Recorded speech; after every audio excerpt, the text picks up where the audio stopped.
আপনি যার সাথে জীবন কাটানোর কথা ভাবছেন, সেই মানুষটা ভালো নাকি টক্সিক মেন্টালিটির সেটা আসলে চিনবেন কিভাবে? যদি আপনার ভালোবাসার মানুষ আপনাকে পদে, পদে ভুল ধরে, আপনাকে সকলের সামনে ছোট করে, তাহলে অবশ্যই আপনার উচিত না তার সাথে জীবন কল্পনা করা।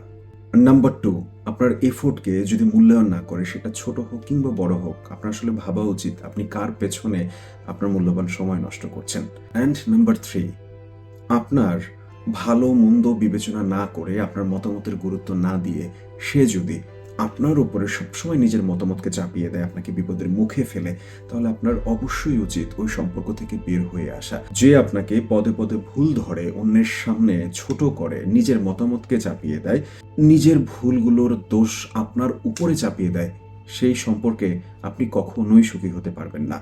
আপনি হয়তোবা এই সম্পর্কটা থেকে বের হলে ১ মাস, ২ মাস কিংবা ১ বছর কষ্টে থাকবেন। কিন্তু সারা জীবন কষ্টে থাকার থেকে এরকমের ১-২ মাস কিংবা ১ বছর কষ্টে থাকা আমার মতে অনেক ভালো। তাই কারো সাথে জীবন কাটানোর কথা ভাবার আগে এই বিষয়গুলো মাথায় রাখুন।